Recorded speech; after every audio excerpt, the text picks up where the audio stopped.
Hello everybody, my name is Koblo and I'm bringing you guys Video Replay Cast number 53. And this one, not much to say outside of it's Video Replay Cast number 53. Getting closer and closer to number 100. And once I hit number 100, I'll be super excited because I'm like, yes, I retire forever. I don't know, but this is my second highest series. The other series is a random podcast. I think it's already at number 62 or 63 if I'm not mistaken.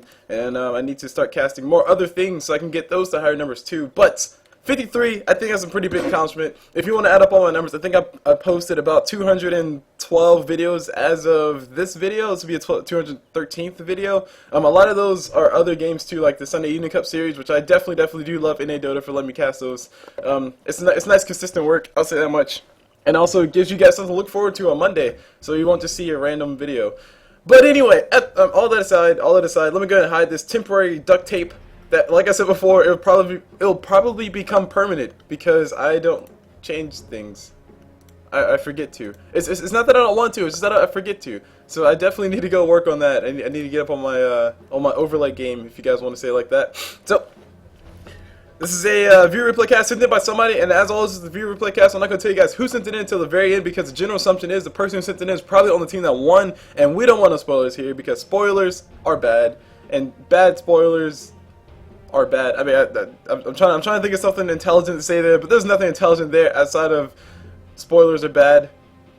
Spoiler alert! In Call of Duty, you shoot people. I'm sorry, guys. I'm so sorry, but it had to be done. It had to be done. So this is an all pick, so no crazy shenanigans going on with captain's mode or random draft or least played. Least played. I actually need to go play a least played. I haven't played a least played. Silence. I have never played a least played, but I've always wanted to. And every time I ask somebody, say, "Hey, let's go play a least played," they say no. I was like, "Oh, okay, whatever, fine." So maybe one of my videos will be a least played. Also, just to let you guys know ahead of time, I will be doing Divine Courage as a video series eventually. It's probably going to take a long time for me to get there, because the main thing I want to make sure I have is a 5-stack, because if you do Divine Courage by yourself in a random pub, then you're probably going to get reported. People are like, what the heck are you building? You're just going to get reported. So I'll be doing Divine Courage as a series soon. I'm not too sure when, but probably down the line, as in like maybe when I hit viewer playcast number 100, start doing Divine Courage, which is a long time off if you guys haven't picked up on that. Because I am very slow on my viewer replay cast. Speaking of which, I have other casts to catch up on, and I actually had one expire on me, which is sad because they haven't been expiring on as often because I've actually been downloading. But anyway, my rambling aside, the whole entire dire side is picked up. So let me go ahead and start off introduction. Starting with this Phantom Assassin, we see Ham, Citizen Snips 4. So Ham stands for something, I'm not too sure. On that Phantom Assassin, moving over to the Silencer, we see Jesus, or Jesus. Hold on. Jews. I shall call you Jews. I see what you did there, Jews. Anyway, on that Silencer, moving over to the Venomancer, we see a handful of Peter. LOL. That's a little perverted. On that Venomancer, moving over to this axe, we see PQP Rachakuka on that axe, and I think that means something, I'm not too sure. And last but not least, for the dire side that is, we see Ezio Auditore on that Nyx Assassin, and that was totally more of a Spanish as opposed to a French accent. Sorry, guys. Moving over to the rating side, starting off with this Tiny, we see Badass Rings, or Badass Ring on that Tiny. Moving over to Riki, we see EXE.75. I should know what that stands for, but I don't. Moving over to Lifestealer, we see Red Winged Angel, and holy crap, that just reminded me, I need to go register for class. On that Lifestealer. Moving over to Necrolyte, we see the shark face, like, got a problem, bro, or no problem here. On that Necrolyte, and last but not least, for this Centaur Conqueror, we see Lord Soth on him, and that pretty much rounds up the entire all the introductions. So as far as lane matchups go, we see a Necrolyte up top, Necrolyte Centaur versus a Phantom Assassin Silencer. Moving on down bottom because I see Riki taking a lot of damage. We see a Venomancer Nyx Assassin versus a Riki who's going by himself. In the jungle, we see a Lifestealer, of course, where else would he be? He could be in lane, a tri-lane, that was always nice. And he's just hanging out in the jungle all by himself, just punching creeps in the face. Moving over to mid, we see Tiny versus Axe mid. This is actually going to be very interesting. Actually, I had the advantage of this one. Tiny can get last hits very easily because his damage is so freaking high. As you guys can see, his damage is at 67 and he has no extra damage items. Another thing to note, please don't go for boots first ever, unless you're playing a mid evoker, or maybe you can justify it on... No, you can't justify it on anybody. Mid invoker is the only thing I can say, or sorry, long lane invoker, because long lane invoker needs a movement speed buff in order to survive, because he moves just as slow as Crystal Maiden, who moves the slowest in the game. So they both have the lowest movement speed. I think Techies has a low move speed too. I'm not too sure. Maybe they have a high one. I don't remember.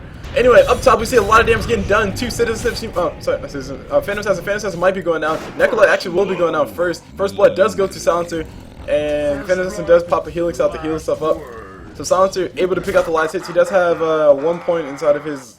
Oh yeah, never mind. He does have a point inside of both his Cursed Silence and his last word, which definitely helped him get all the damage because Necrolyte didn't cast any spells, which I'm surprised. Necrolyte should have cast at least his Death Pulse, but it is pretty expensive, and probably by like 2 ticks with Cursed Silence he was out of mana. So he couldn't do anything but take the damage and die. He does have 1 point inside of his Heartstarver's Aura. It's debatable on how early you should get it. I would honestly argue that you should avoid it completely. Just go for your Death Pulse plus your Status. So on the Necrolyte, on Necrolyte's build, I would question it a lot. Heartstarver's Aura, the only thing it does is pushes your lane. It does like 5 damage to the heroes passively, which is, I mean, it adds up over time. It's pretty much negating their regen completely. But like I said, it's pushing your lane, so you're putting them in a safer spot.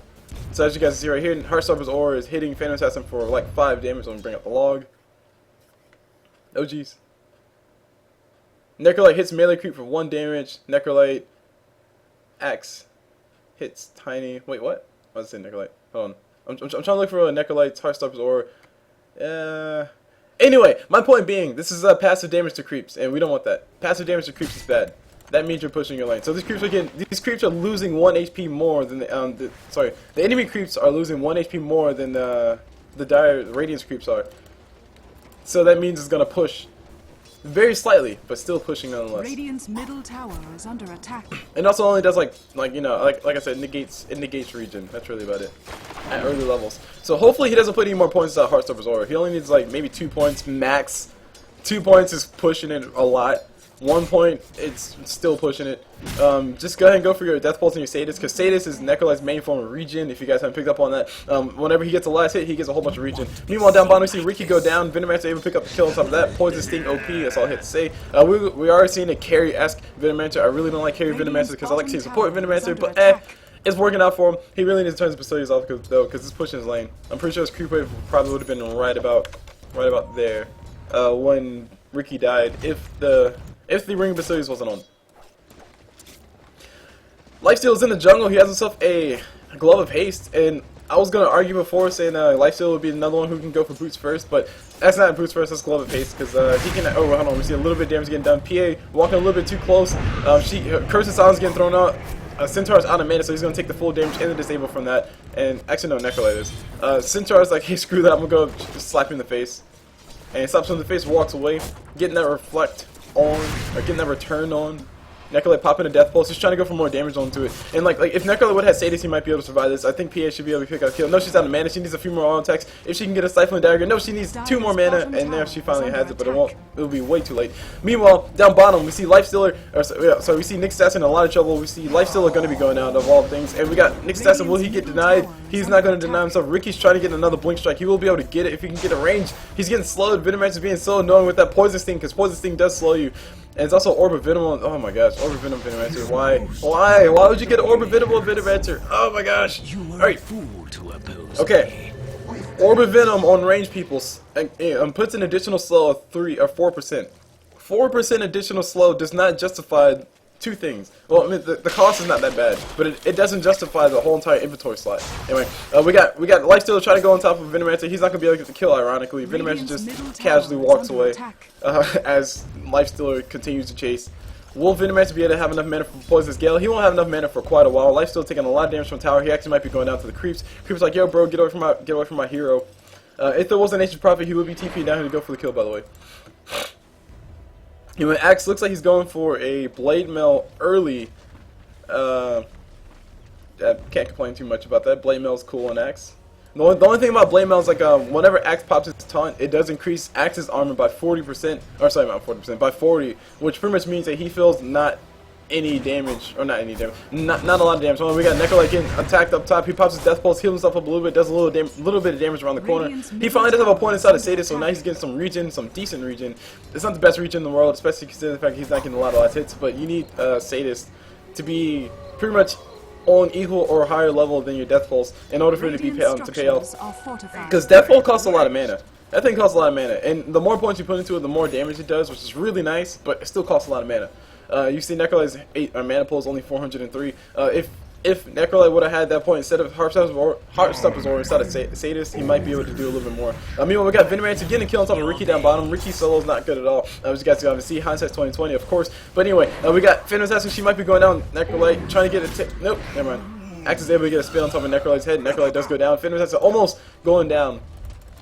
I think 2 more tower shots and 20 more seconds with Heartstopper's Aura on her. She might have died. But I mean, that's a stretch, of course. That's a stretch. Let me go and take a look at the items really fast so we can see what everybody's building. I see Earner Shadows coming up on Nick's Assassin. That'll be pretty cool for him to have. Tranquil Boost already up on Centaur, so that means he can spam out his double edge with no problems. Well, some problems, but not a lot of problems. Not as many problems as before.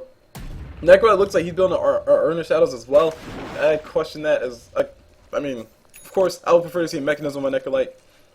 Even if you're not playing support, Mechanism on Necrolyte makes him deceptively tanky, so it's always really nice. Battle Tower getting denied. Venomancer trying to kill it with his Plague Wars, but his Plague Wars are only level 1 because they died in 2 hits. Meanwhile, PA is taking a lot of damage where she's at. She is running back home. She says, "I don't want to be in this world anymore." She runs away down back to base. But yes, continue on. Talking more about Venomancer with his Orb of Venom. Okay, so Venomancer's Poison Sting gives him, 12% slow, 14% slow at max level. He has an Orb of Venom, which is increasing that by 4. I mean, sure, cool, it's stacking and it's giving him a little bit more slow, but it still doesn't justify the extra inventory slot it's taking up.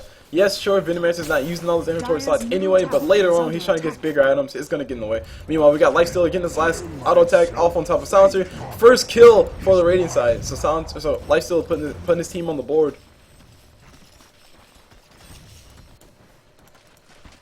Still really don't like that.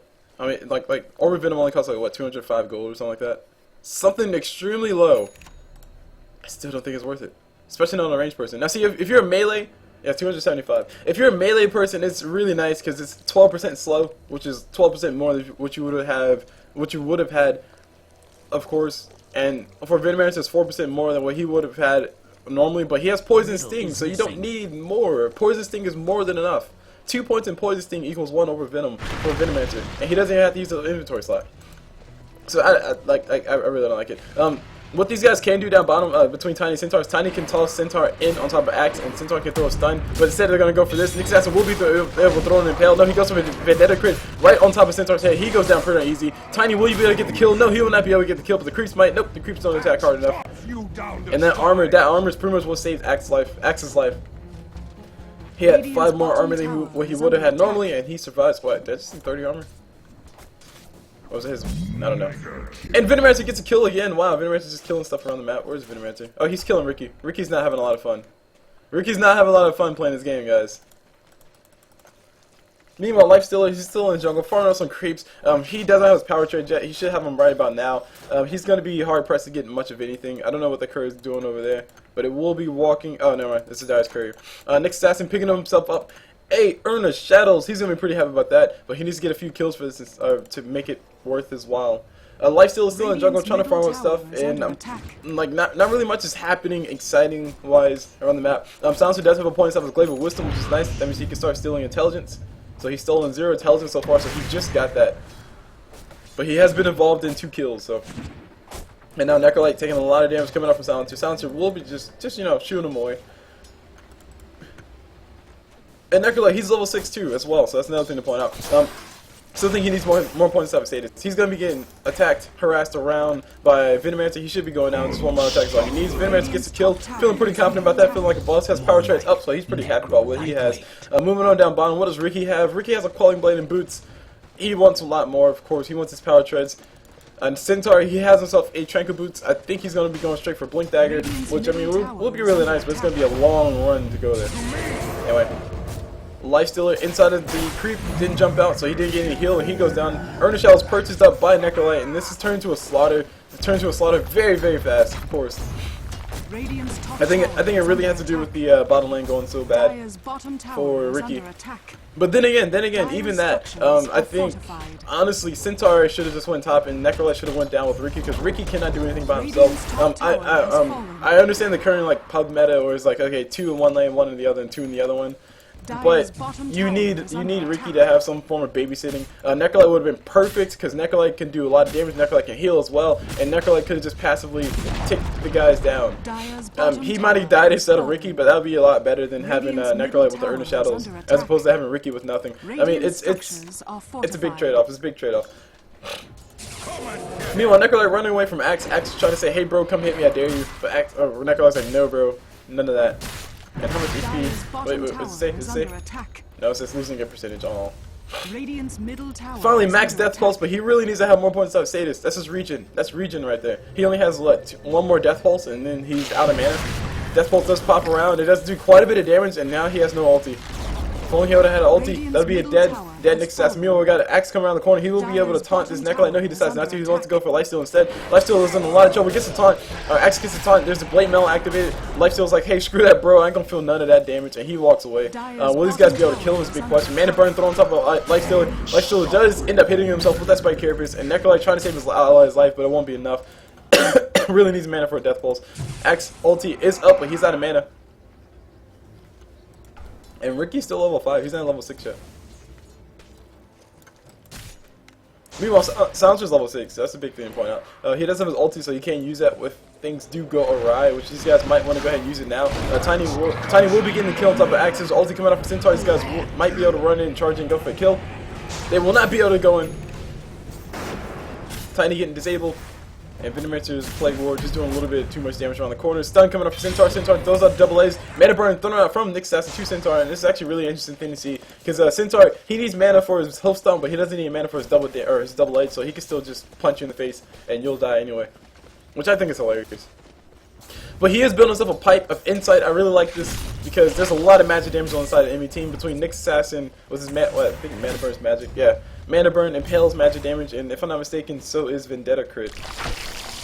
Nope, Vendetta crit is just normal damage. Actually, speaking of which, he just popped his Vendetta. He will be going on top of on top of Lifestealer. Probably not the best target to go for. Lifestealer needs to go and pop his Rage as soon as it comes out cooldown. It will be off. No, he's out of mana. He can't do anything. He's going to be going down. Silencer with the beautiful plays. Meanwhile, Silencer gets a double kill around the corner. Necrolyte ulti to fall on top of Venomancer's head. Venomancer does finally go down. And here's a Tiny chasing out Nick Assassin. Nick Assassin will be taking a little bit of damage. Tiny was smart about that. He could have tossed him back towards him, but he didn't. Meanwhile, Centaur does go down to the ulti coming from Axe, and PA is just running around like a lady with her head cut off, trying to get herself one more last hit. She might be going out here soon. Creeps will be able to finish off. No, the Heartstopper's owner will be able to finish off. Positive Urn Charge thrown on top of Necrolyte. Necrolyte heals himself up with his Death Pulse. He will be going down though. That's a lot of damage getting ticked on top of him. Axe is still chasing him. Axe gets the last hit. Says, "Hurry up on your way to death." And double kill for Axe. I think Necrolyte got his kill on top of Venomancer, so he's pretty happy about that at least. And if Necrolyte would have had more points out of status, this is why I'm gonna keep pushing this point, guys. If he would have had more points out of status, he would have had so much regen after that kill, it wouldn't be funny, and they would not have been able to kill him at all. Because status gives you, what is it? It gives you 2 regen. I'm sorry, at max level, level 4, of course. It gives you 10 regen for 10 mana regen for getting a creep kill, and it gives you 4 HP regen for getting a creep kill. Now it's multiplied by, that bonus is multiplied by 10 if you get a hero kill. So that's, what is that, 100, yeah, 100 mana regeneration per second, and 40 HP regeneration per second after you get a hero kill. So what that pretty much means is that if you get your Reaper Scythe on top of a hero and you actually get the kill, you're going to get, what is that, 6 times 100, 600 mana regeneration instantly, and you're also going to get 400 HP regen instantly. Actually, no, hold on, I said that wrong. 6 times 4 is not 100. What was that? 40 times 6, so 4 times 6 is 30, 24. So 240 HP regen. That's pretty much more than enough HP to survive whatever Axe was trying to throw at him. Which, Axe, don't forget, Axe ulti was on cooldown. So he really needs to have more points out of that. Vendetta crit does get thrown on top of Centaur. The Plague Ward, so Venomous Gale does hit on top of both Centaur and on top of Tiny. Centaur's still trying to run away. He's still trying to man up, but it doesn't matter. Axe says, "I'm more manly than you." Gets a kill on top of him. Blink Dagger perches up by Axe. Centaur, he's still dead. Tiny could have potentially saved the life of Centaur by tossing him away. But he didn't go for it. Lifestealer wants to go for the kill on top of Nick Assassin. Beautiful rage pop out from Lifestealer. And there's a kill. Tiny picks it up on the backside of that Nick Assassin. Now we got not Tiny, Axe popping his Blade Mail. These guys can still kill him. I don't know if they realize that. Tiny could have tossed Axe right towards that Plague Ward, and they could have just walked in casually after his Blade Mail war and not killed him. But there's rotation coming out from the dire side around the backside. Venomancer building a Aghanim Scepter. I really don't like Aghanim Scepter and Venomancer. There's a lot of things I don't like on Venomancer, and the main reason why I'm so critical of Venomancer is not because he's the you didn't hear that. Not because Not because he's building the items, and I just want to be the caster who says everything you do is wrong. But it's mainly because he's better as a support. Anyway, Centaur ulti to fly, but it doesn't matter. The damage is already done. Centaur, he needs one more hoof stomp, but he'll be able to get the kill on top of anybody he wants. Tiny tosses the Necrolyte in the perfect position. Venomancer does go down. Easy kill is easy. And there's all the regen you can see right there, guys. Boom. Just what I was telling you guys. The regen coming up from Status is ridiculous when you get hero kills, which is why he needed more than just 2 points. See, one more point inside that. That's the difference between, what is that? 200. No, that's not 200. Well, I mean, it's okay. 20 times 6, so 120 more 8 mana regeneration, and it's also 60 more HP regeneration. So it's a lot of stuff. Anyway, Nick Assassin trying to go for the kill on top of Necrolyte. I don't think, yeah, he's gonna be hard pressed to get this kill. He actually might be going down here soon. Riki's coming around the corner. Blink Strike coming out, and there's a cloud as well. Nick Assassin's officially on the run. Death Pulse coming to fly from Necrolyte, but it did not reach far enough. Nick Assassin throws out an Impale, gets on top of 2. This is why you should never line up when you're playing against a Necrolyte. Or Nick Assassin. And Necrolyte really wants to go in for this. This really might be his death. This might be his demise, because Axe's Blink Dagger is up. He can blink forward taunts and let his allies get a little bit close. Invis Rune picked up by PA. She has herself a Vladimir's Offering as well. I really hate Vladimir's Offering PA. Please, please, please just build a Helmet of Dominator and be a Battle Fury. It makes you a lot more useful. A Vladimir's Offering, people can know where you are if they're paying attention. Riki might be going down here soon. There's no gem, no detection just yet, but they will be finding a Centaur instead. There's a lot of damage getting done to Centaur. Centaur will be going down for the cause. Axe taunts. There's a Dust of Appearance popped as well, so there's 1 dust less that Riki has to worry about. And Axe not feeling too happy about that. Dire's top tower is under attack. Meanwhile, Lifestealer's building himself straight up Basher. You can... sure, why not? You can go straight up Basher. Typically what you see Lifestealers do nowadays, it's becoming more and more popular, is that they go for a... they go for Sanjin Yasha.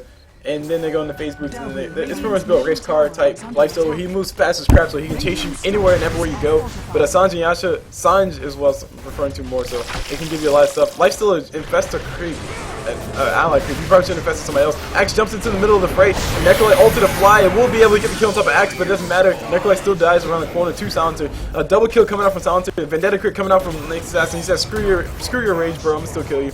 PA is going to jump in, trying to go for the kill on top of Centaur. She gets the kill, and will Riki be able to pick off this lone Venomancer? It's a big question. Venomancer still trying to build that Aghanim Scepter, so it won't be up just yet. There's a cloud coming out from Riki. Blink Strike coming in from Phantom Assassin. 1 crit, too many, and Riki goes down. Double kill for PA. So screw that mischance, bro. I'm gonna still kill you. Rod of Atos coming up on top of Silencer. Nick Assassin building himself a Dagon. I really do hope he's not building Dagon, but he's building Dagon, more likely. Phantom Assassin really needs a Battle Fury though. Well, okay, I take it back. She doesn't need a Battle Fury because her team is doing so well. It doesn't matter what she builds. But a Battle Fury would be really nice as far as distributing the damage. It also helps out with her farm. And then when she starts building super high crit items, she can just kill everything. So she's gonna be going for a Battle Fury anyway. And here's the main thing I'm getting at, guys. If Phantom Assassin would have if she would not have built the Vladimir's Offering, her Battle Fury would be done right now, which is a reasonable amount of time. 20 minutes is a reasonable amount of time for a Battle Fury. Not the fastest in the world. 15, I think 10 minutes is the fastest I've ever seen it. But actually, hold on, it may have been 7 minutes. Not too sure. But a Battle Fury will really help out PA with her farming. Vladimir's Offering, it gives her lifesteal, 15%, 16% lifesteal. I mean, honestly, guys, lifesteal is overrated. Please, please, please stop trying to build straight up lifesteal. But lifesteal is completely overrated. Battle Fury would be significantly better for Phantom Assassin because it just basically increases her damage by a lot more than what Vladimir's Offering increases it by. Nick Assassin Cloud gets thrown out by Riki, but he did pop his Vendetta, so he'll be able to make it out of this one alive. And nobody has any detection. Also, another thing, Vladimir's Offering is more of a mid-game centric item, and we're starting to get past the mid-game, of course. I'm not too sure why Lifestealer keeps jumping inside creeps. I think it's a misunderstanding of how Lifestealer works with that. He can totally infest an ally, but he is not going to. Axe throws out a taunt. He's trying to go for the ulti on top of Lifestealer. Lifestealer healing up a little bit, but it won't be enough. Necrolyte almost able to save his life, but it was not enough, and Necrolyte will be going down as well. He goes down, 1 crit coming up from Phantom Assassin. And she's still been a Battle Fury, so of course, I'm gonna try to beat this dead horse as much as I possibly can because I really do think that a Phantom Assassin needs a Battle Fury, not a Vladimir's Offering. Vladimir's Offering you can build afterwards. Sure, build a Vladimir's Offering. Actually, no, I take it back. Don't build Vladimir's Offering at all. It's really helping on Axe, and that's really about it. That's really the only. Oh, Nick Assassin too, but they're not that important. As important as a Phantom Assassin with her damage. Helmet of Dominator is really much better because it gives you the same amount of regen, if I'm not mistaken, with lifesteal that is. And it also gives you some damage, and it gives you the ability to dominate a creep like a Alpha Wolf, so you can have more damage and have that follow you around. And you can build into a Satanic, which is a really nice late game item. Moving over to what these guys are doing, they're rotating around the jungle. They're going to find themselves a wild Riki. If they do find him, nope, they do not find the Riki, but the Venomous Gale is on cooldown, so that means Centaur will be able to make it out of this way, make it out of this alive. Axe does purchase stuff up with Vanguard, as you guys can see the thing over there. Pretty cool stuff. And the rest of the items on the map, we see, what do we see? We see Yasha coming up on Tiny, so he's going for the Mantis style type build. No Aghanim Scepter just yet. He really needs an Aghanim Scepter soon, or his team is just going to flat out lose everything. Riki's trying to build that diffusal blade. He's getting closer and closer to it. He doesn't have it just yet. I hear a taunt coming up from Axe. They're going for a kill on top of who this yellow person is. That's Lifestealer. Lifestealer should be able to make that one alive though. He's getting like a lot of lifesteal. He needs to go ahead and start running. Pop his rage and keep running. Axe is trying to get the ulti off on top of him. Will he be able to get it? No, it doesn't matter. The stun comes out from the front side, and everything else comes out from the front side. That's why Lifestealer possibly could have just popped his rage and TP'd away, but he had no TP. He had, and also on top of that, I think Axe would have been able to get the kill. Centaur chasing his Venomancer. Venomancer does throw out the Venomous Gale, but he doesn't. Centaur doesn't care. He gives 0 kills right now. Feels like double edge. Venomancer ulti to fly. That's going to be a little bit dangerous for Centaur. He's going to be taking a lot of damage. He actually might be going down here soon. He can't deny himself, I think, with his double edge. But it was on cooldown, so it comes off. Radiant's bottom tower is under attack. No idea what you're saying. Of course you don't, because I'm the caster. LOL. So apparently some normal chat, team chat is getting spilled into all chat. Nick Assassin ulti getting popped. He's going for a wow. I really don't know what Nick Assassin's going for. He's building a Wraith Band. Radiant's bottom tower is under attack. Fan Assassin getting closer and closer to a Battle Fury. Like I said before, like if you like of course. Sorry guys, sorry to keep doing this, but I'm going to beat this dead horse until it's completely dead. Vladimir's offering costs how much gold? Let's go and look at it. Vladimir's offering costs 2,050 gold. Wow, that's as much as the Silence or Yasha. I didn't realize that. But it costs 250 gold. The Claymore plus the Broadsword, they cost just a little bit over that. 2,000, what is it, 2,600 gold? So 2,600 gold for that. She could have had a Battle Fury up by now, and then she could have been building her Vladimir's offering instead of the other way around. She did a little bit backwards. And also the Perseverance coming out from the, nice TP coming up from Tiny. He just wants to get away, and very, very smartly so, because the whole entire dire side is over here. Centaur might be going down. He doesn't have a blink dagger or anything. His ult is on cooldown for another 36 seconds. Axe still out of taunt. Axe will be trying to go for the ulti. Blade Mail popped out by Axe as well. And there's a kill by Silencer. Ownage on top of Silencer. He has a Rod of Atos as well. He's building himself an Orchid Malevolence. That'll be cool stuff coming out from him. Meanwhile, Nick Assassin's still farming up his items. He's building Dagon indeed, but he still has a the Wraith Band, and I'm very confused as to what he's going for with that. But yes, Battle Fury over Vladimir's offering, and Helmet and Dominator over Vladimir's offering all day, every day on PA. I will leave it at that. See, Helmet and Dominator, you get 15% lifesteal, so 1% less, and you also get less regen. HP regen and all that stuff, but that's what your Perseverance is for. Your passive regen, in my personal opinion, is much better than just lifesteal. Of course, PA does have those high crits, so she does get a lot of lifesteal from that, so just build yourself a Helmet Dominator. Anyway, Battle Fury is finally finished. It doesn't matter, she got there anyway. I still think Helmet Dominator over Battle Fury though. Axe is trying to go all in. He's going full Mamo. Gets the ulti off on top of Necrolyte, who didn't heal himself. Actually, no, he did heal himself, but he didn't heal himself again. Lifesteal, he might be going down as well. He has no more mana for Rage. He can change his treads and pop his Rage, or he just wait for 2 more seconds and he'll have his Rage, so he needs to go ahead and pop it and keep running, because Venomancer is only one. I think Venomancer's Poison Sting does get blocked by Magic Immunity. Or maybe it goes through. I'm pretty sure it goes through. Meanwhile, Riki's up top pushing. Very smartly so. Venomancer does go down. Tiny would pick up the kill on top of that. He's building himself the Hyperstone. He's building himself up with the fast attack speed items, but he really needs that. He really needs his Aghanim Scepter before he starts building this. This is what's confusing the crap out of me. If Tiny has Aghanim Scepter right now, he'd be doing a crap ton more damage. He actually might be able to kill the next assassin without having too much trouble. And but instead, he's just building straight up attack speed. He says, screw the Aghanim Scepter. I don't need cleave. 50% cleave is ridiculous.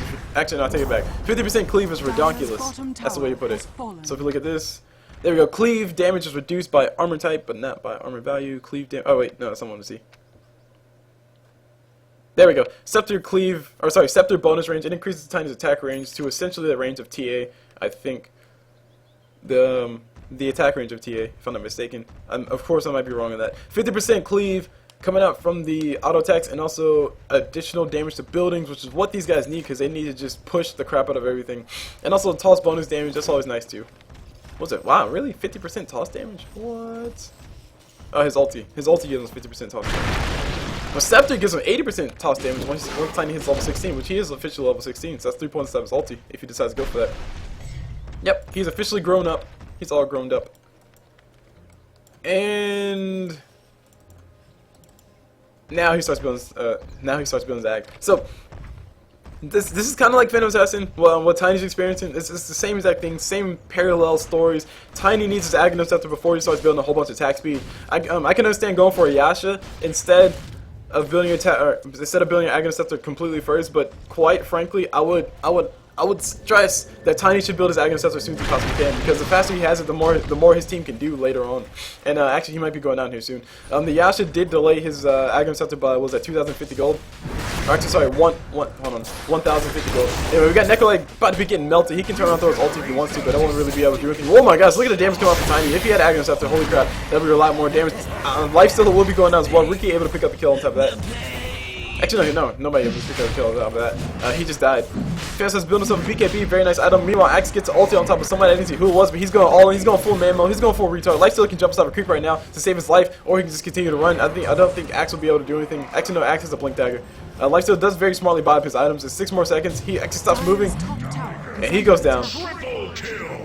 Triple kill for Axe. Meanwhile, PA is still trying to kill his Roshan.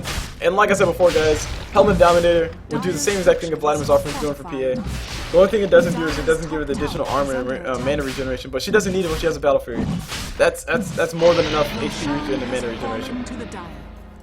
Age is picked up by PA, still building himself that BKB. Moving over to Axe. What has Axe got? I can't complain with Axe. Axe was going for a more mid-game balls to the wall type style, which is definitely where the Vanguard comes in, because Vanguard is more mid-game oriented.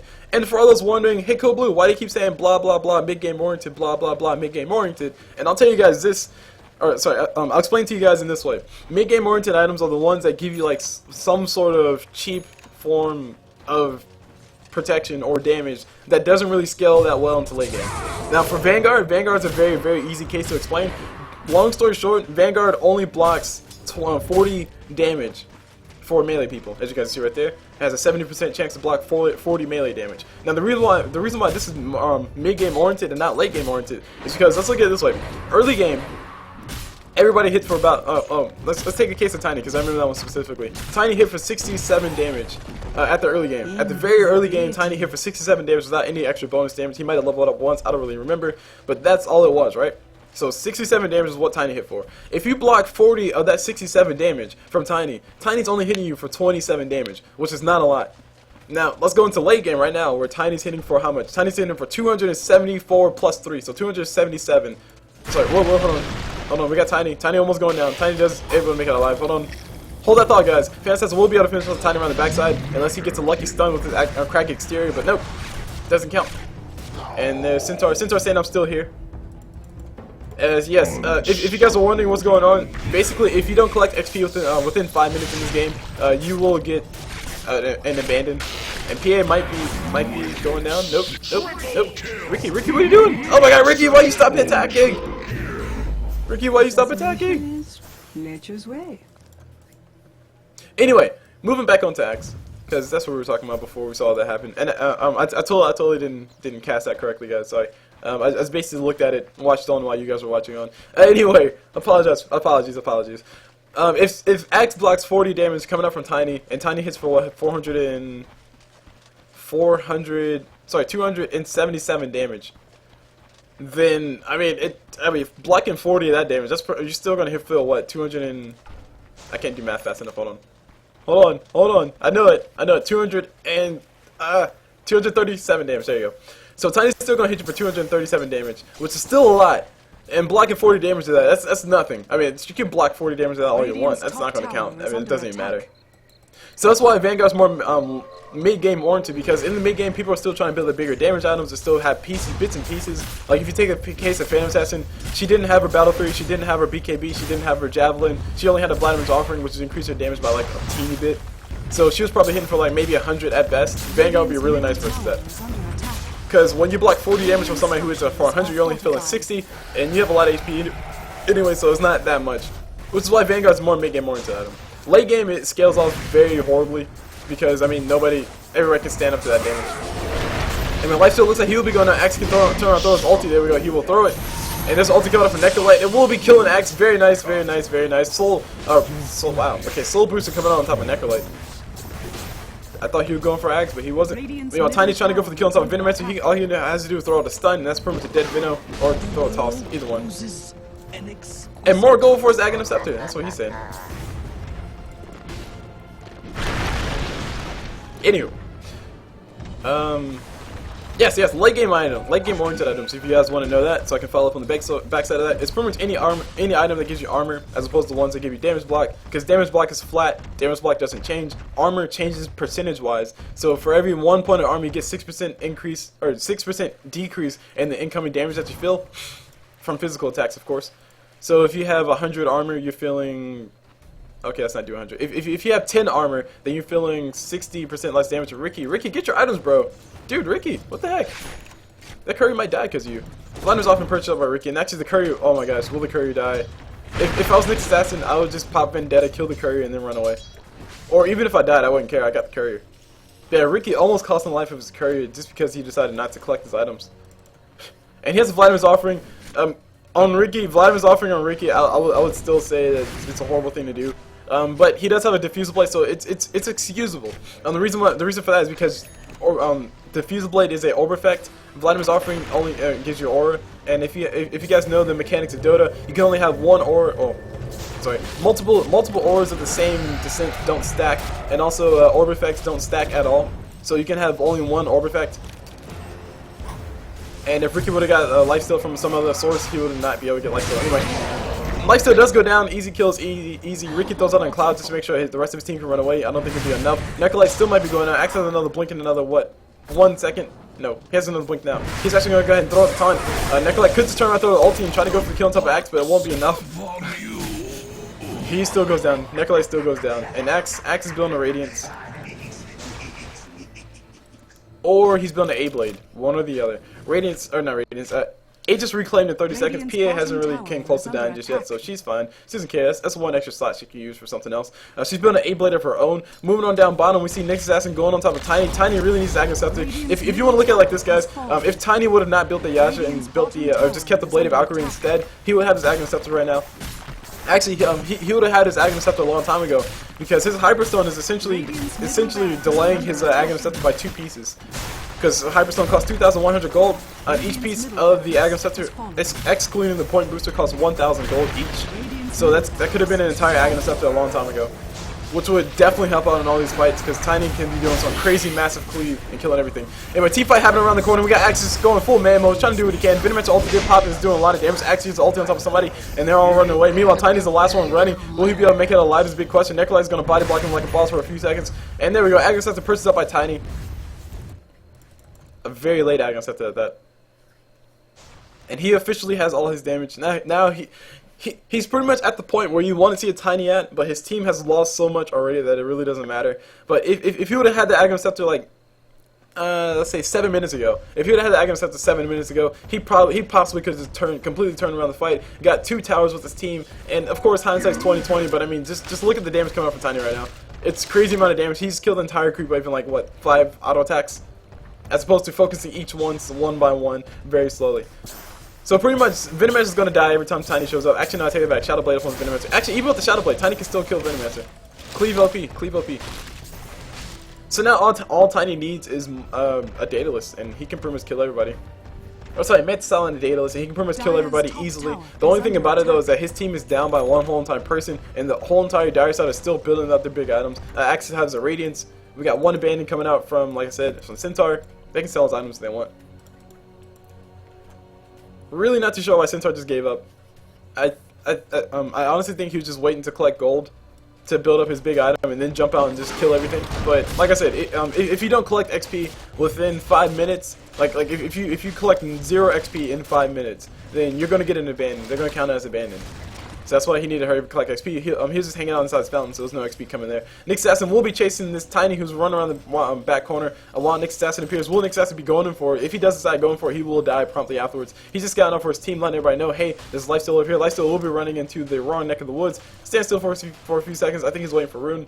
Tiny's around the corner, so this will be a little bit risky. Tiny, will you respond? Because Lifestealer's dying. He's losing life around the corner. Lifestealer is healing up a lot of HP. Tiny comes around the corner. There comes a stun coming up from Tiny. It does catch Axe on the backside. Will he he be able to get the kill on top of these guys before Lifestealer dies? Lifestealer's healing up like a crazy madman. Tiny's still going for the damage. I think Axe wants the ulti, one of the two. He does have Radiance up and is doing quite a bit of damage, and nobody dies just yet. Lifestealer's still on the run. He can jump inside of a creep if he really needs to. Meanwhile, Tiny's on the run on the other side. Axe is still chasing him. Yeah, Axe is still chasing him. He won't be able to find him. Necrolyte is going to be getting burned up, and there's a Stifling Dagger coming up from PA. That means Necrolyte's not going to be running anyway. Those are Death Pulse. Does quite a bit of damage. Not enough. 1 crit from PA does end his life. That was a 1k crit. Or 1.3k crit coming up from PA. And this should be the final push. This should be the final push. Riki, I don't know what Riki's doing, but Riki could be pushing. There we go. Riki's coming back to base. He's coming back to base to help out. Diffuse Blade, he already used a few charges, so that's very good. That he at least used charges.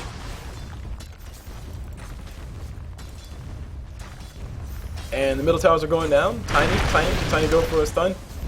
He can throw a toss on top of Venomancer, possibly. Venomancer's gonna be running away. He has a Shadow Blade, so he feels a little bit overconfident. We got Nick Assassin invisible already around the corner. There's a Blade up on Phantom Assassin. That means people are gonna die a lot faster. That's all that translates to. And now she has a battle phase. That means they're gonna die even faster than faster. Roshan will be respawning in another 30 seconds, as you guys can see the ticker down there. Meanwhile, down bottom, this giant creep wave is killing his tower. These guys need to respond to this because there's no other creeps for here to defend. Actually, no, here they come. Here come the creeps. And the ulti coming up from Centaur. A lot of damage getting done on top of Tiny. Tiny will be going down. He's the main one that they want to keep alive. He actually almost got a kill on top of somebody. Meanwhile, Lifestealer goes down around the corner. He goes down to the ulti to come out from the Axe. And there's the ulti coming up from Venomancer. Not Venomancer. Necrolyte killing that Nick Assassin. Easy kill is easy. Meanwhile, Lifestealer, Axe. Jesus, I keep getting these names mixed up. Axe is gonna blink away, burn up creeps like a boss, and the rotation is coming up for the top tower. So this guy's gonna go ahead and try to take 2 racks. Phantom Assassin not really progressing much after the 8 blade. I mean, what much is he going to progress afterwards? And we got Centaur. Centaur about to be going down. Will Centaur go down is a big question. Yes, he does die to the creeps. Or actually no, Necrolyte death, or sorry, Necrolyte Heartstopper were able to finish off. BKB popped by Phantom Assassin, just cause why not? And that should be this Rax going down. Lifestealer will be the only one left alive. Centaur and his items are not sold yet. That's more gold these guys could have, but maybe they don't know they can sell his items, or maybe they can't sell them yet because he hasn't got the lead yet. I don't know. Don't really know. Guess I'm still killing creeps like a boss. Moving on mid, we got Axe just attacking, just wailing away at all of this stuff. I think Axe needs a heart, just because he's actually building a heart. He has the pieces, or the first piece of a heart. He actually has enough gold for the Reaver, and then he can start building other things. Venomancer finally pushing back his top lane because that tower. How much damage does the tower? That tower took quite a bit of damage just because these guys weren't paying attention to it. Meanwhile, the Ancient's going down. We see these guys starting to die. Tiny gets a toss from on top of Axe. Axe taking a lot of damage. Lifestealer healing up for just as much as he's losing, and there's Axe finally going down. Let's take a look at net worth real fast. Net worth, as far as net worth goes, we can see that. Oh man, why is that over? There you go. We can see that Phantom has worked the most on the map. Tiny is way down here, which is sad, but it's true. And wow, they actually defend. Okay. I'm pretty sure they can't keep this up, but they're doing something with it. Okay, cool. Roshan does go down. Age is picked up by Venomancer. Okay, cool. Oh no, Invis-Rune. Sorry, Invis-Rune picked up by Venomancer. Age is put on top of Nick's Assassin. He also has a Ghost Scepter as well. That's really going to help out versus Tiny, because Tiny is a lot of right click. But I still think his cleave can still kill him. I still think I'm pretty sure his avalanche and his toss can still kill Nick's Assassin. So Nick's Assassin still has to be careful. I think cleave is magical, if I'm not mistaken. Anyway, Tiny's building himself a Basher, cool. Or, sorry, the Sanj. For Sanj and Yasha.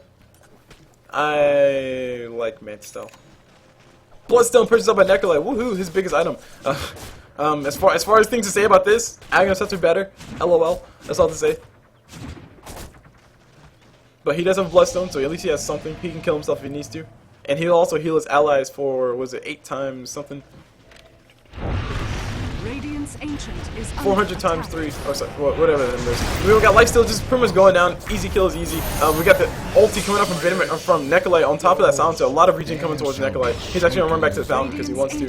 Why not? Meanwhile, Riki might be going down too soon. Poison Sting, not enough damage. Centaur's coming in.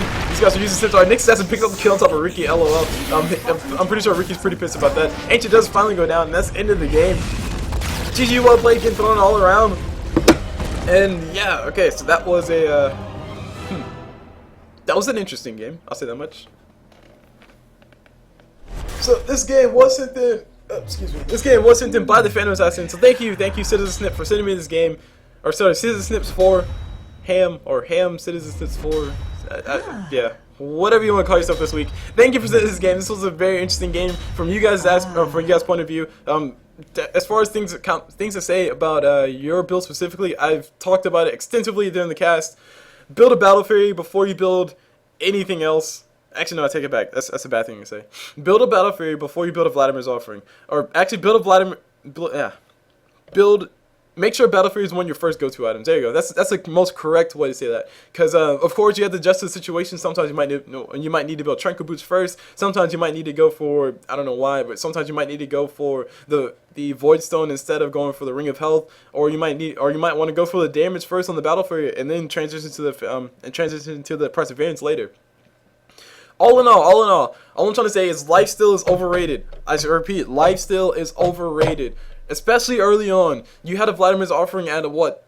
The 15-minute mark, and that's cool and all, but you didn't have any damage to really benefit from it. Sure, you have Phantom Assassin's ulti, but it's really not reliable as far as consistent HP regen goes. And yeah, sure, you took on Roshan all by yourself, and that's cool and that's fine and dandy, but it took you like 20 hours to do it. So what I'm trying to say is just basically build a Battle Fury. Like, hold on, build your phase boots, build your regen, build your normal stuff, build a Battle Fury, or build a BKB if you need to build that first. Long story short, build a Battle Fury before you build anything else, such as a Vladimir's Offering or arguably a BKB. It becomes kind of touchy when you start talking about BKB or Battle Fury over BKB, because sometimes you might need to have that magic immunity so you can actually be involved in these fights. Because you have Tiny with the giant AoE stun, you have Centaur with the AoE stun, you have Lifestealer with his open wound, you have Riki with his cloud, and you have a lot of CC that you have to deal with. So sometimes going for a Battle Fury or BKB before Battle Fury might be your best choice. But even still, at least build some pieces of your Battle Fury before you start finishing up your other items. Vladimir's Offering is cool. Like I said, Lifesteal is awesome, but Lifesteal is overrated. I repeat, Lifesteal is overrated. Phantom Assassin, she's one of the exceptional cases because she can crit for 7,000 damage if you do build her that way. I've actually never seen that number, but I'm pretty sure it can get that high if you try hard enough. Well, you know, just throw in powers on top of her from Magus and throw other extra increasing damage stuff. But anyway, all aside. Battle Fury before Vladimir's Offering. Battle Fury before Vladimir's Offering all day. Honestly, I would say skip Vladimir's Offering completely. Build yourself a Helmet of Dominator. It costs just about the same amount of gold, and it gives you so much more because you can transition later into a Satanic, which is extremely good on Phantom Assassin. I mean, just put it this way. If you get into a big fight and you're getting low, and you have a Satanic and you have a BKB, you can basically say, hey, screw this, pop your BKB, pop your Satanic, and instantly get healed up for a crap ton of damage with just one crit. Heck, you don't even need presumably, if you have enough damage at that point in the game, you don't even need a crit. You can just pop your BKB, pop your Satanic, and just do auto attacks and just heal yourself in like 3 swipes. Of course, that's only if you have that much damage. But once you get a crit, that's pretty much instant heal every single time. So definitely build your Battle Fury before you build your BKB because it makes you more effective, it makes you more of a threat, and it makes people want to say, oh crap, PA's showing up, we need to run, as opposed to saying, oh, PA, whatever, she's just here to play cleanup crew, as opposed to, oh my gosh, she's starting the fight, we're all going to die in 3 swipes and we need to run. So that's all to say about that. As far as talking about everybody else, as far as Centaur goes, collect XP. That's all I'd say. Tiny, as far as Tiny goes, Tiny, it's the same parallel case that you have a Phantom Assassin, except for you were on the team that did not win, which makes it a little bit more magnified, I guess. That we could say, oh, the reason why you guys lost is because you didn't build your Aghanim Scepter fast enough. Of course, that's not a fair statement. You did build your items, you did eventually get your Aghanim Scepter, and that's cool and all, but still, as a Tiny, I've seen various Tiny builds. The most profound one I've seen was basically a Tiny build Arcane Boots, Blink Dagger, Bottle, and then he built his Aghanim Scepter. The main reason why he built all those other items is so you can supplement your damage, because Tiny does have a lot of nukes with his Q and with his toss, and his auto attack damage is not. It's not anything to shrug about, especially towards the mid game. So it can make you really effective if you just get to jump on top of somebody, literally get to jump on top of somebody, blink on top of them, throw out your avalanche, throw out your toss, and just punch them like 2 more times, and they're pretty much dead. So it really increases your kill potential, and it really makes you a threat early on. And then with the goal that you farm up from killing heroes with that combination in the mid game, then you can slowly but surely transition to your Aghanim Scepter, and then you can just straight up transition to straight up attack speed and damage. So that's the item build that I see a lot, and that's the item build I see that works out a lot, especially against me. But keep in mind, I always play supports anyway, or I typically play supports, so that's not necessarily a fair statement, not the fairest statement of all. Because Tiny's going to kill me anyway. Tiny can just slowly walk up to me and throw a toss, and I'll probably die anyway. Anyway, my point being, you had a Sanj, oh sorry, not you had a Sanj. You had a Yasha, you had a Hyperstone, and then you build your Aghanim Scepter. That is extremely backwards as a Tiny, especially considering the fact that you needed to be your team's primary damage dealer, because Riki couldn't really have any room to farm, and he wasn't going to actually do anything. Lifestealer, he had room to farm, but he didn't really build his items or play as effectively as he could have potentially played. So, as the primary damage dealer, you really need to have your Aghanim Scepter. It's almost like a Necrolyte. If you're trying to play a carry Necrolyte, you need a mechanism, you need an Aghanim Scepter. The main reason why you need those two things is because you need a mechanism. I'm talking Necrolyte as well, so Necrolyte listening.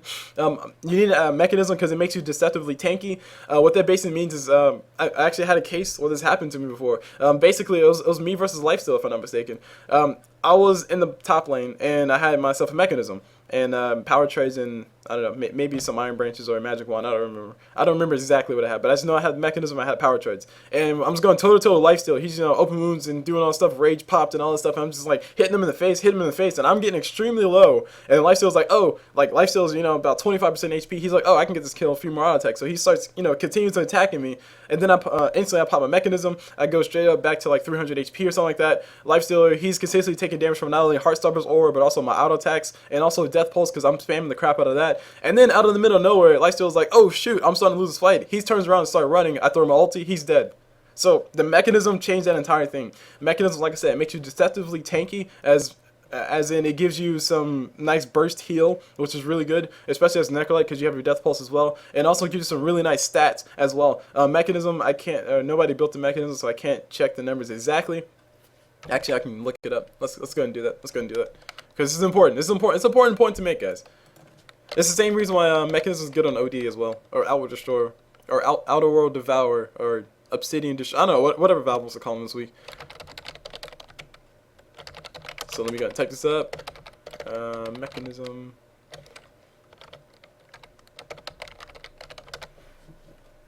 Alright, here we go. We got the stats for a mechanism, and it basically gives you... Oh, still loading. Go, why you no load? Jesus. Toaster net, go. There we go. Alright, toaster net assembled. Alright, so mechanism gives you 5 of all attributes, and also gives you 5 armor. So mechanism gives you some really nice stats. It doesn't just give you that ability to burst heal, it also gives you some regen as well. Some AoE regen. So it's really cool. It gives you, what's that? That's 15 total stats plus 5 armor, so 20 total bonus point things, if you want to put it that way. And also gives you that burst heal, and also gives you that AoE regeneration, which is 4 regeneration and AoE. So it's really nice type stuff. It's really cool. It really helps out Necrolyte because Necrolyte definitely needs stats, especially if you're going for the type of build that I called before, which is basically going for your Death Pulse plus Sadist. Pretty much all you want to do is you want to stay alive long enough for your Sadist buffs to give you more regen and make you stay alive. And then later on get your Heartstalker's aura because a lot of people have a whole bunch of HP like Axe. Axe is a perfect example. Let's say Axe had 3k HP by the time you guys lost the game. A max level of a Heartstalker's aura, I think that would take his HP down by quite a bit. So let me go and look up Necrolyte. Oh, wait, here we go. Oh, look. Heroes whose default item build includes a mechanism as a core. Necrolyte, he's listed as one. Let's see, Necrolyte, Heartstalker's aura, where is it at? There it is. 1.5% HP loss per second. If you have 3k HP, how much damage is that you're feeling per second? Let's see, 3,000 times was it 0.01 or 0.15? No, 0.015, I think that's it. So 45 HP that you're losing per sec. I think I did that right. Hold on. 0.015 times 100. Yep, okay, cool, I did that right. So Axe is feeling 45 damage per second. So if you multiply that over the course of a team fight, let's say a team fight lasts for 25 seconds, and Axe is, oh, that's an extremely long time for a team fight, by the way. And Axe is still alive, doing the whole entire thing, so 25 times 45. Of course, I'm exaggerating. This number's a lot. 25 seconds, like I said, is a long time for a team fight to happen. That's 1,125 damage that Axe is feeling every single time, and you're not doing anything but just standing there, staying alive. And that's only if you stay alive. Now, let's say this team fight lasts for 25 seconds and you only stay alive for like 5 seconds of the whole entire thing because you don't have stats, you don't have HP, you're not popping your Death Pulse, you're not popping your mechanism. then your axe is going to feel what, 4.5 times 5. So he's only going to feel 225 damage versus 1,125 damage. So all in all, that's the difference between 900 damage that Axe is going to be feeling for free late game. When you have somebody who has 3k HP, I'm using Axe as an example, of course, but somebody who has 3k HP, that's how much damage they're going to be feeling in the course of a 25-second team fight for free. And you're not doing anything but staying alive. That's only if you stay alive. So that's pretty much echoing 2 points. One is echoing the greatness of a Heartstopper's aura late game, and it's also echoing the fact that you need to have stats to stay alive. And if you want to go, let's go ahead and talk about the early game. Let's say Axe has 1,500 HP. No, okay, that's half. That's too easy. 1,200 HP. There we go. Axe has 1,200 HP early game. I'm just making up these numbers, of course. And let's multiply that by max Heartstopper's aura, which is let's see how much damage he's feeling, which is times 0.015.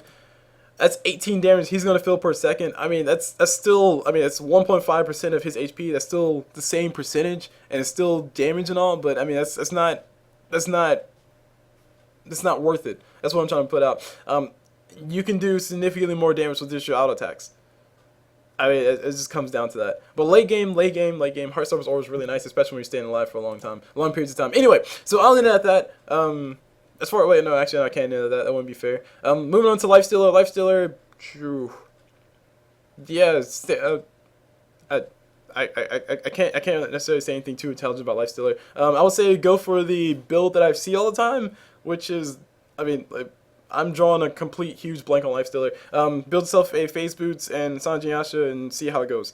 That's all I can say about that.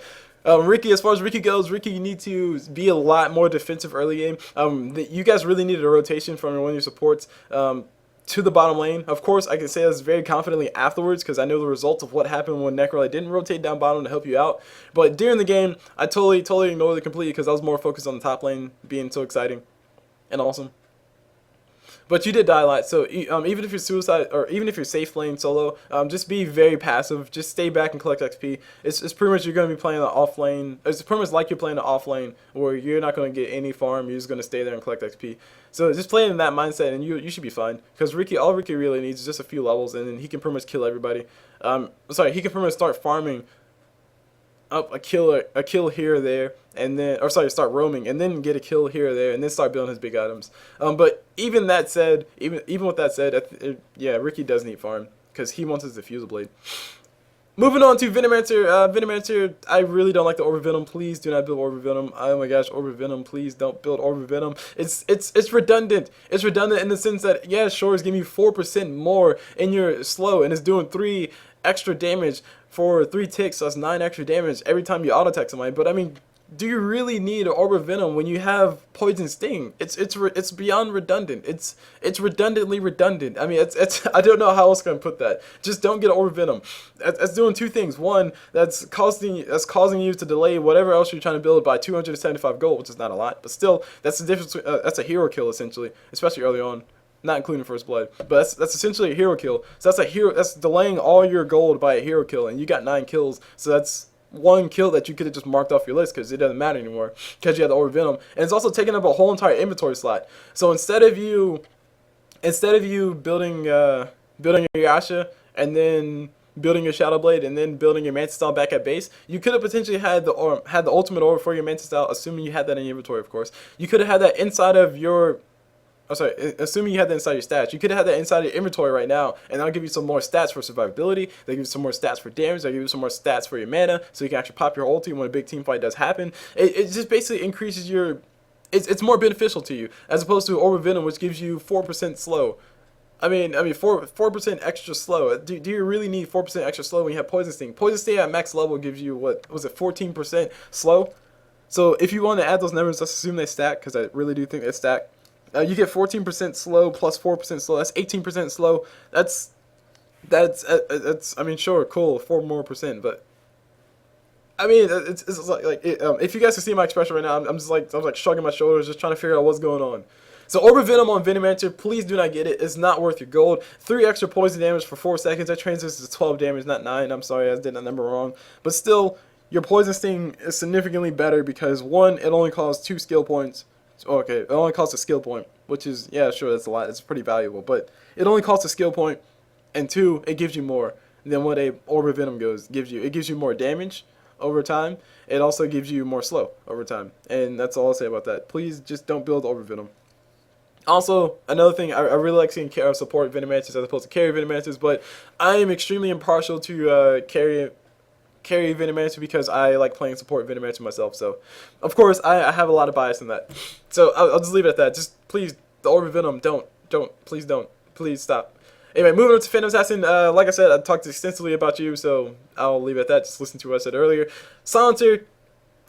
Nope, can't complain too much. You were there doing your job, throwing your curse of silence and throwing your last words. I will say this though, a lot of times in a higher level play, if you want to put it that way, people who play Silencer more experienced yeah, that came out wrong. People who have more experience playing Silencer than me, let's put it that way. There we go. That offends nobody.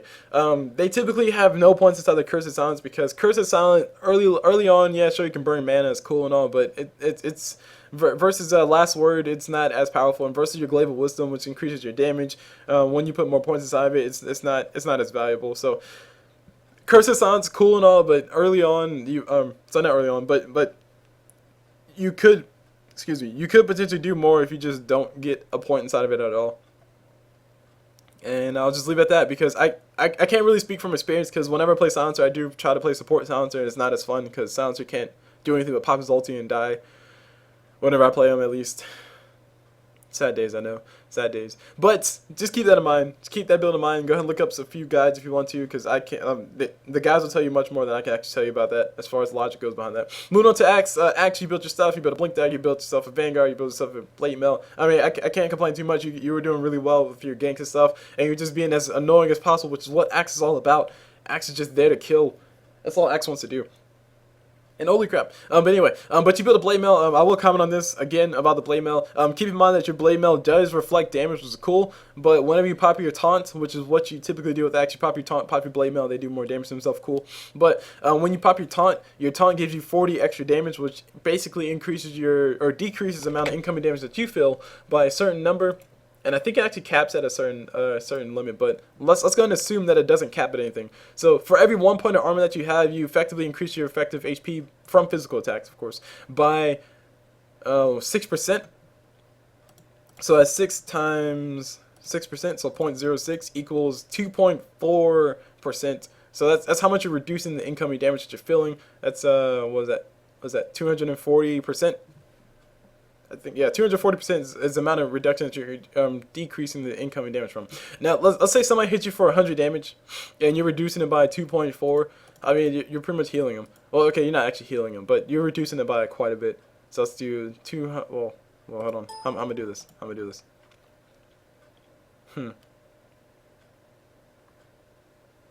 Yeah, I'm pretty sure that caps it somewhere. Hold on, that caps at a certain level. Let's see.